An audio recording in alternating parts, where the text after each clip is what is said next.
G'day everyone, this is Anthony Bartolo and I'm excited to be a part of Humans of Telecom.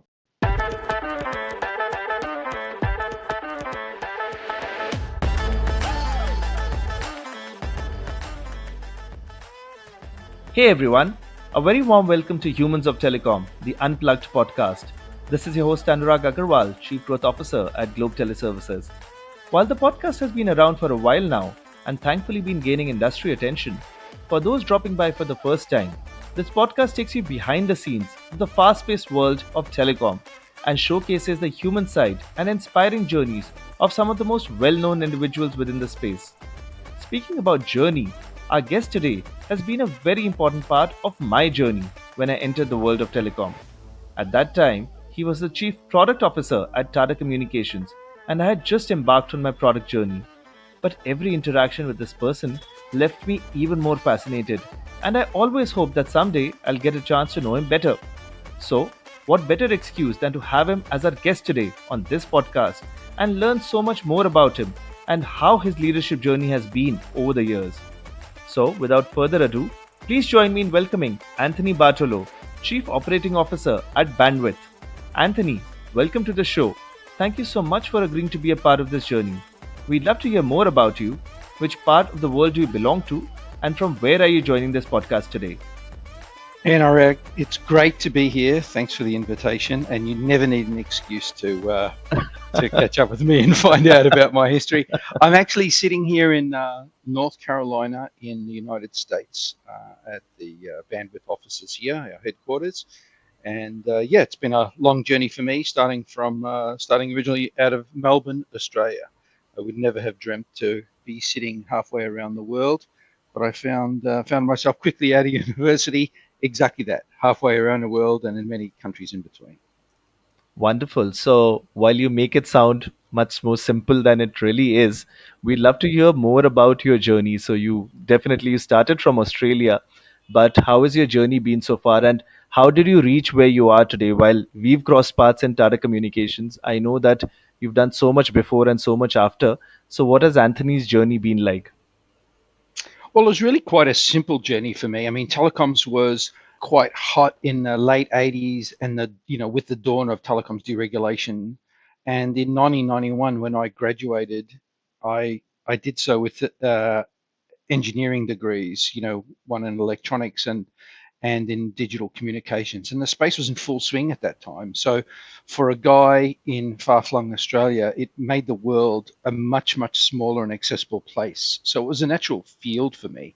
I found myself, I didn't know exactly which company I was going to join. Back then, we all joined companies like IBM, which actually did recruit me or was in the process of recruiting me when I also had some offers with a company called Nortel Networks. And Nortel Networks was a very, very large company internationally, but in Australia, it just looked like a small company or like a small startup that was well funded, and it was a bit of a family atmosphere. So it was a very natural decision to join Nortel Networks, and then from there, I just ended up moving to many, many other countries, and just enjoying a great career. And yeah, I guess we'll talk about that as we go through the session. But I, I tell you what, when I look back, I don't recall any regrets. I think everything that we go through in our careers is done for a particular reason. And if you hold yourself to certain principles and treat people just like you want to be treated, you end up with many, many more friends and colleagues than you ever anticipated having. And the industry has been good to me. And I'd like to think that I've contributed to the industry too. Absolutely, Anthony. And I think, along with friends, many admirers also, I must add to that. Thank you. So, Anthony, you mentioned about IBM and Nortel, and I know for a fact that you've been with the Tata Group for a long time. You've been with Avaya, and now you're with Bandwidth. So, throughout this long journey of yours, if I ask you for one or two most significant or impactful moments, which have been like a turning point, or they've really made a mark on Anthony's journey, which would those points be? Oh, it's a great question. There's been many, but if I go back to the one that started it all. Actually, I'll go back to two that started all. The first was, I recall, just dovetailing off my original answer. I remember sitting in my car just graduating, and it was a beautiful summer's day, evening, and the sun was setting in Melbourne. And I'd finished all my exams. I knew I was graduating from my degree, and I remember verbally saying, some of these times you say these things out aloud. I said, I will never leave this place. This is the most beautiful place on earth. And that's where I was. I was driving through the streets of Melbourne, and I actually felt that way. Not 2 months later was I on a plane to, to Canada to spend the next year of my life, and I hadn't gone back to Australia since. Well, I have gone back, but I hadn't gone back for any length of time. So I find that if you can, you don't know how big the world is until you start to experience it a little bit. And I think that was a really pivotal moment for me. It just opened up my mind that there were many, many other things out there.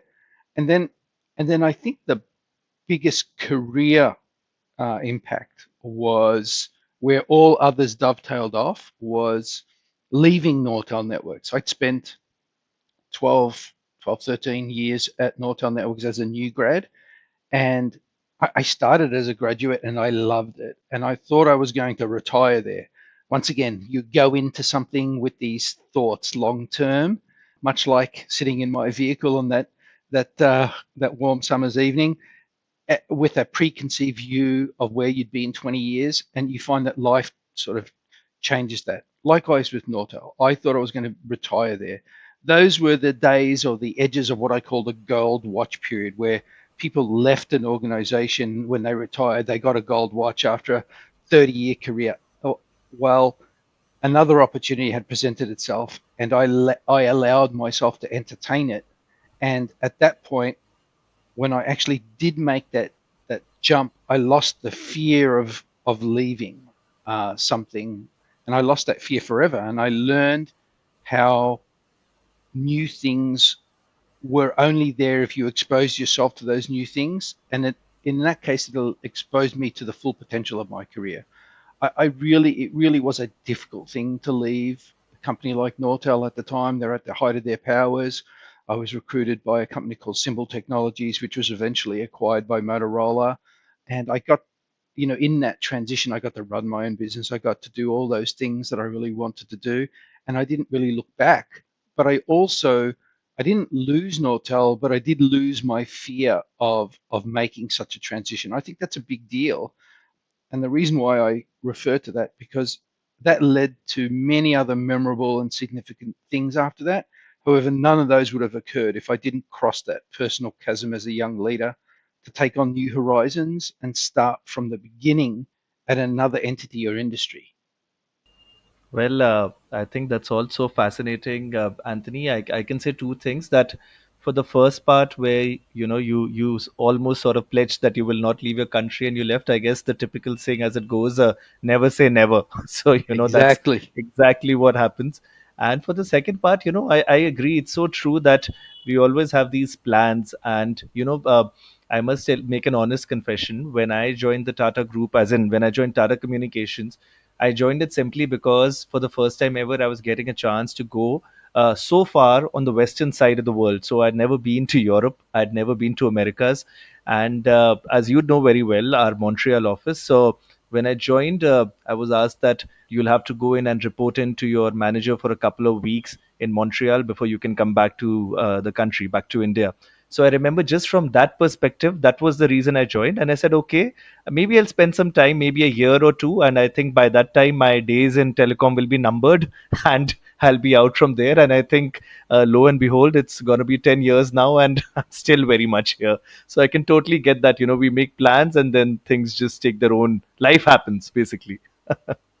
Absolutely does, and you got to live a life with no regrets at the end of the day. And I think you'll find that hopefully, as I have, I've made many more friends and colleagues that to this day, not working at the same companies, but I could visit them in any of their home countries, and it would be welcoming, and we would share a lot of memories. So that's a great career. I wouldn't think of any other.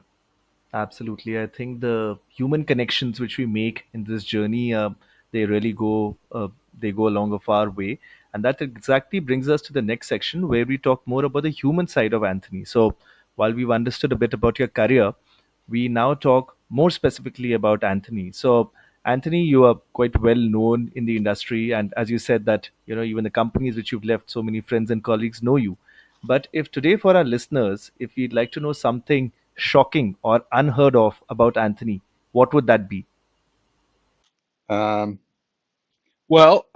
this may be shocking to some. I was the attending physician at the birth of our second child. This was this was not planned, but it happened at home unexpectedly. Unexpectedly, it just happened, and it was a great outcome and a fantastic memory. I think a lot of people I find are surprised when they hear that because I think we instantly teleport ourselves into that situation and wonder how and what we did, but you'll be surprised. You'll be surprised at your natural instincts and your primal instincts that actually get you through some of the most unorthodox, or what we consider unorthodox in today's day and age, situations. So, yeah, that's something of interest to many. That is quite interesting. I think it firstly takes you back. I think I don't know when was this a very common action. I think that this used to happen quite regularly up till I think at least the 18th century or till early Yeah, 19th. probably. But fortunately, in my case, the survival rate is way, way better than it was in the 18th and 19th century. And in which country were you at that time? I was in California, in the US, in California, at our home in Saratoga, and Oh wow. yeah, I mean, we expected a child to come, of course. I think thank God gestation periods are 9 months, so it gives you 9 months to prepare. But when the moment of truth came, we were on our own in the house, and funnily enough, the child was born. It was my daughter, and she was born on April the 1st. And so when I called 911, I don't think the guy believed me that that it occurred.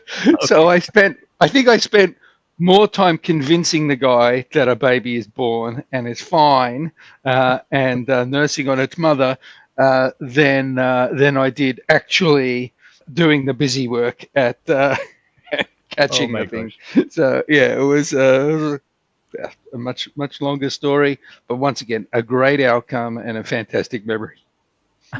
This is really quite something. Wonderful. And Anthony, while we understand that work would be keeping you quite busy, but I'm sure that I remember once that I visited your place in Singapore, and I remember that we were having a good barbecue evening out there. So I'm guessing cooking might be one of the things. But my question is that what exactly do you do to recharge yourself? What are your passions? It's a good question. I mean, I tend to do things that take my mind off the complexities of the businesses that I run. I mean, I love my work and throw myself into things. So I tend to find myself doing things like I fix things. It keeps my mind off the day job. So I like using my hands. I could be a plumber or a mechanic or a handyman as an alternative life. And so I find myself always doing something. Rarely am I sitting still. I do listen to podcasts, but I listen to things. I mean, I like listening to podcasts. I listen to things that make me think or make me laugh. So it's thinkers or comedians. And I find comedians are thinkers, and they're just packaging the world in a way that is familiar to us and makes us laugh, but it also makes us think of the intricacies. So I tend to do those. That keeps my mind off certain things that allow me to recharge, and then I can attack a problem back when I'm in the office mode another time. My passion, I think my passion, is quite primal. It's my family. I mean, I grew up having a very loving, but a very loving family, but it was a very modest environment compared to the ones that my kids enjoy today. So I'm on that elusive quest to please my kids, right? And it's when you have three kids, it's really tough to get them all happy at the same time or all interested at the same time. But that process is really to guide and prepare them for the challenges in life that are basically hidden from them today. And so, yeah, I feel like that is an elusive task, and because it's elusive, it's a bit of a challenge for me. But that's my passion. I mean, I look forward. I look forward to the day when they're guiding me versus me guiding them. To be perfectly honest. Wonderful. And I think it's always good to have a passion which is elusive in nature, because I think once you manage to get hold of it, then I think you start wondering what next. So I think it's always good to have something Yeah. that's elusive. Doesn't sound much different from a career if you really think about it. We're always, I find a lot of people that I'm mentor tend to also want that next level, and usually they're operating at that level before they actually formally get that next level, and you find that it's never enough. I find that most of the time you're counseling people and you find that it's never enough for them. So yeah, life's a fantastic journey. You just got to let it come to you. Absolutely. That's very well said, that life is fantastic and you just need to let it come to you. So, on that note, Anthony, now we shall be playing two games. The first one is that I'm going to be putting up five words to you. And as we say always to our guests, that be spontaneous, be human. So, the first thought that comes to your mind, we'd love to hear that. So, are you ready for that? I'm ready. I'm always ready. Exactly. I was going to say you're always ready. All right. The first one is telecom. An enabler. It's it creates a smaller, accessible world. All right. Motivation. Independence of thought, competition, making a point. I find that yeah, I think nothing like competition to motivate you or to prove a point. Wonderful. The third one, while you've spoken about it, family. Yeah. Yeah, family. My raison d'etre. It's my source of greatest happiness and worries, but always the most lasting of memories. Wonderful. And the other side of the same coin, career. A journey, I guess, a journey of self discovery, of learning, growth and impact, continuously improving. Awesome. And finally, something you already touched upon, podcast. Good one. Source of learning, discovery again, an open format, not restricted by time or bureaucracy, real news. Real news. Yeah. Yep, I think you got it right. And I think it really democratizes the entire communication process. So I personally find it amazing. Oh, 100%. 100%. I mean, I think I used the word bureaucracy, right? I mean, I just feel like the absence of that bureaucracy or somebody effectively producing your content, but it actually naturally comes amongst those who are participating in the podcast is really, really powerful. I mean, Right. nobody's telling you what to say or how to say it or censoring you or restricting your field of vision. I think that's a really powerful thing, and I listen to a lot of podcasts. I love it. Right. And since you mentioned about comedians, so many of them use this format as well to convey their message. And often those messages do have a deeper meaning to it than just the comedy. So I think, yes, this does act as a fantastic medium for that also. Agreed. All right. And the next game that we played is a very interesting one. So I'm going to ask you to tell us three statements. The expectation is, Anthony, that they should be quite exotic and wild and something which makes them all look unbelievable. And at the same time, I think when it comes to you, I'd like to believe all of them are possibly truths.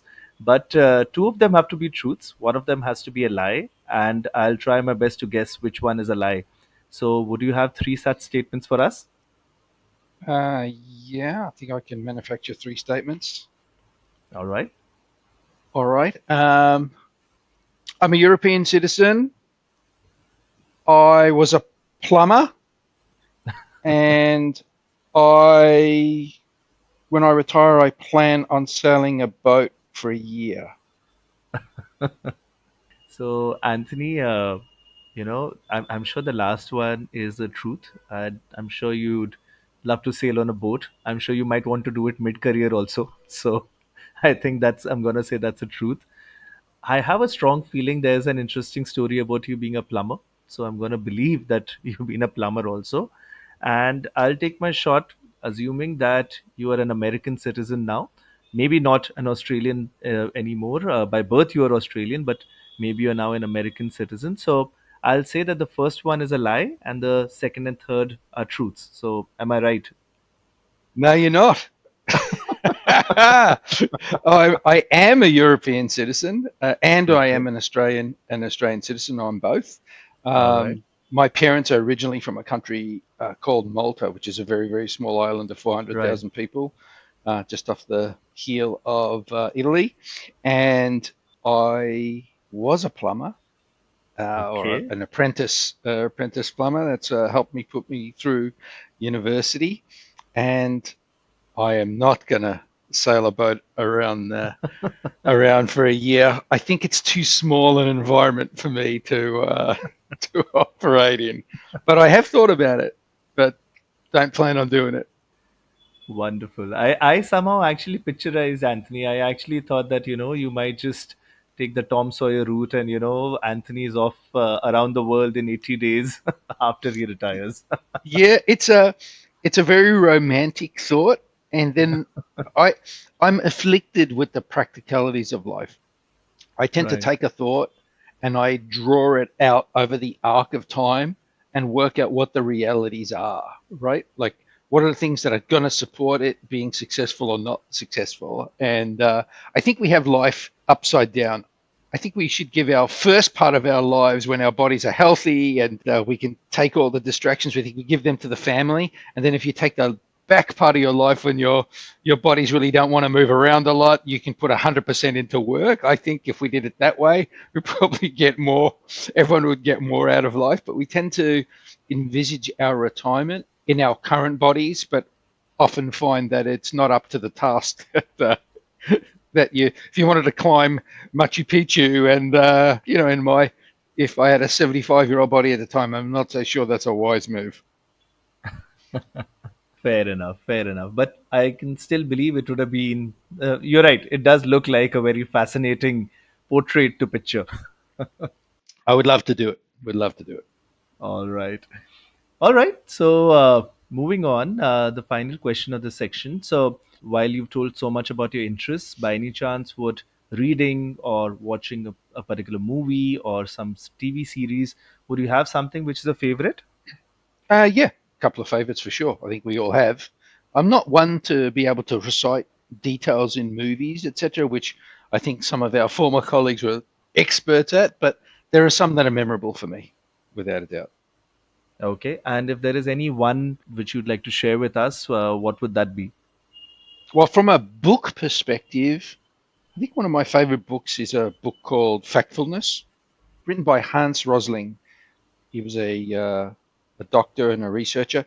It's a really hopeful book. It shows us why we are wrong about the world, and it shows that things are better than we actually think. So it's actually quite hopeful. So I really like that book, and it's grounded in facts, hence the title, Factfulness. So I've always liked that book. Um, Movies, lots of good movies. One of my favorites is Risky Business. I just think it's a great movie. Interesting. So, I guess that's a good recommendation both for a book and a movie. And I'm sure many of our listeners will check them out. Wonderful. All right. And with that, Anthony, it's been a very fascinating conversation so far. But we come now to our sign off section and two quick questions here. The first one is that if anybody wants to know more about you and wants to have a conversation with you, firstly, what's the best way to reach out to you? And I've not seen you personally at many conferences. So if somebody wants to meet you, are there any conferences which you would be attending in the coming weeks or months? Sure. Usually the conferences I attend is Enterprise Connect. Enterprise Connect is an event that's held on an annual basis and usually in the first quarter of each year, COVID, COVID permitting. But I took a bit of a hiatus for a little while. But yeah, Enterprise Connect is something where the industry sort of meets a lot at. The other are, and I tend to attend investor conferences for the most part these days. So I've got the KeyBank and Concord conferences coming up in the next couple of months. So yeah, They're tends to be the predictable conferences that I would attend. Otherwise, it's visiting customers and my teams around the world. So that's my movements. And people often reach out either on LinkedIn or WhatsApp if they've known me personally. All right. And our final question, which is a signature question: what does being human mean to you? What sort of a human being would you want the world to remember you as? Ah, well, I guess firstly, being human to me is to be conscious and intelligent with a moral standing of what's right and wrong in any given situation. To be able to laugh at situations, yourself and or others, to express emotions, have an honest opinion, and to appreciate others. I think you have to have at least some modicum of a desire to leave the world in a better place. I think that's the fundamentals of being human to me. The sort of human being I'd want the world to remember me as. I, I think for me, any human who's met me, I'd like them to be able to openly say that they were proud to have known me as either a friend, a colleague, a sibling, a husband, and most importantly, as a father. Yep. And in my case, as a leader. Yeah. So I think, yeah, that's a fair point, Anthony. And I think you are working wonderfully towards maintaining that thought. And on that note, I wish you all the very best. It's been a fantastic conversation.